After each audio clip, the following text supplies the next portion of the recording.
Hello friends, myself Professor Vinod Desai, Department of Computer Science and Engineering, AITM, Belagavi. Last class I discussed about orthogonal projections and its representation and different types of orthogonal projections, right? So today we'll discuss about the clipping window and orthogonal projection view value.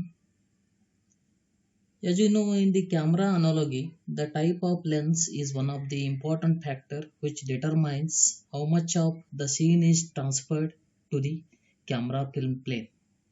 A wide angle lens which will take in more of the scene than a regular lens.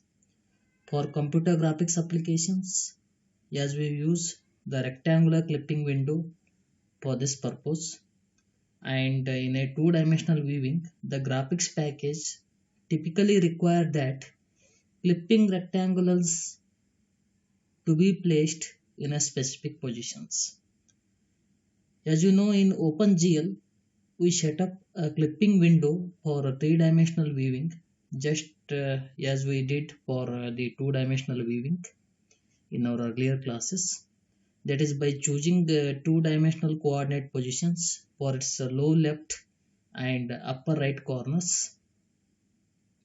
For three-dimensional viewing, the clipping window is positioned on a view plane with its edges parallel to the X view and Y view axis, which is shown in figure 20, as you can observe this point. If you want to use some other shape or the orientation for the clipping window, yes, if you want to change the orientation for clipping window, we must develop our own viewing procedures. Here, the edges of the clipping window specify X and Y limits for the part of scene that we want to display. These limits are used for top or bottom and two sides of a clipping region called as orthogonal projection view value. Because the projection lines are perpendicular to the view plane, these four boundaries, that is top, bottom and two sides of a clipping region, these are what the four boundaries here. So these four boundaries are the planes that are also perpendicular to the view plane, and these boundaries will pass through the edges of the clipping window to form an infinite clipping region, which is shown in the following figure, that is figure 21.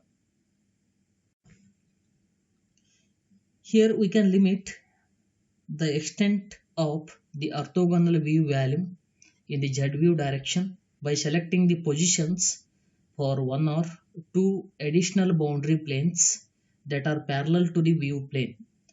These two planes, that is the additional planes, are known as near far clipping planes or front back clipping planes. The near and far planes allow us to exclude objects which are in front of or behind the part of scene that we want to display. With the viewing direction along the negative Z view axis, usually as we have Z far is less than Z near, so that the far plane is completely farthed out along the negative Z view axis. Some graphics libraries provide these two planes, that is the additional planes, as options, and other libraries require them.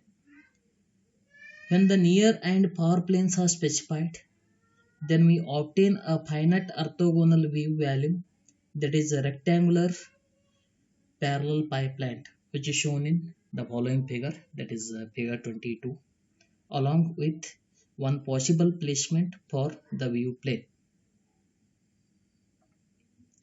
Our view of the scene will then contain only those two objects here within the view value, with all parts of the scene outside the view value, which is eliminated by the clipping algorithms. Graphics packages provide varying degree of flexibility in the positioning of near and far clipping planes, including the options for specifying the additional clipping planes also at the other positions in the scene. In general, the near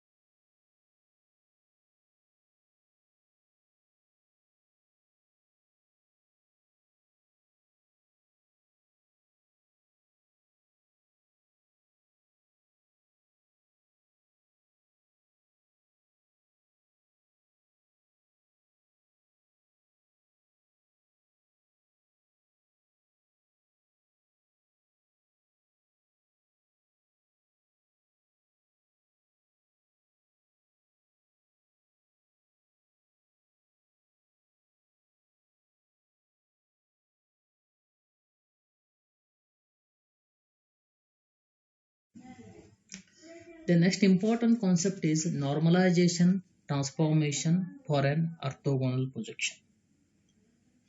As you know, using an orthogonal transfer of coordinate positions on the view plane will obtain the projected position of any spatial point, that is x, y, z.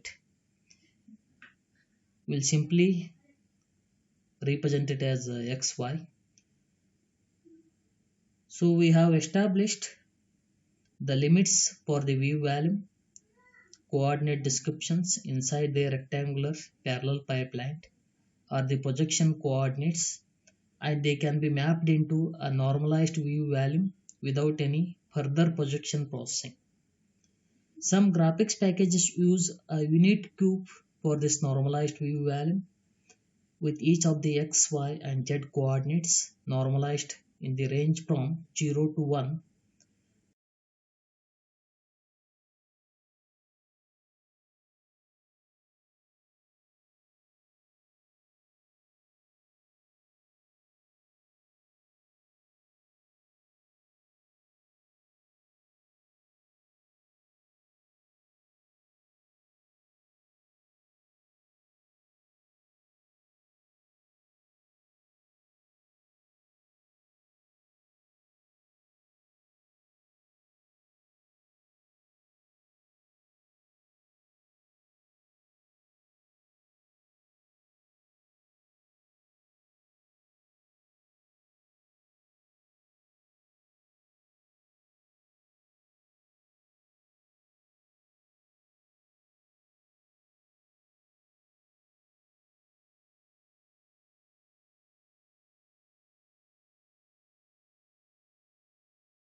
To illustrate the normalization transformation, we assume that the orthogonal projection view value is to be mapped into a symmetric normalization cube within a left-handed reference frame.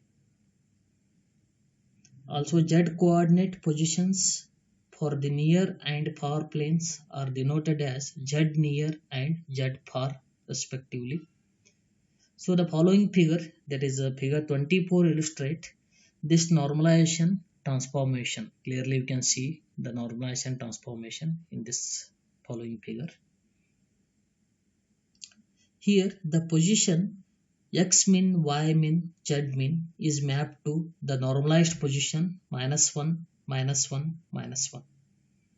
And the position x max, y max, z max is mapped to 1, 1, 1. So it is clearly, this mapping is clearly shown here in this particular figure.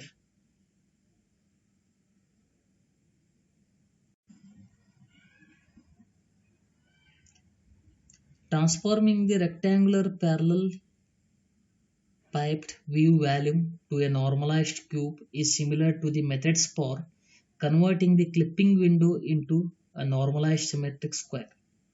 The normalization transformation for the orthogonal view value is represented by the following matrix, that is M ortho comma norm equal to, so you can analyze these matrix elements. This is what the normalization transformation for orthogonal view value matrix representation.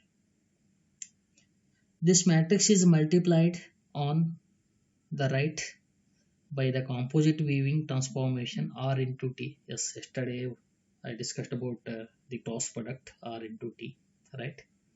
So this cross product is to produce the complete transformation from world coordinates to normalized orthogonal projection coordinates. At this stage of weaving pipeline, all the device independent coordinate transformations are completed and can be concatenated into a single composite matrix. Thank you.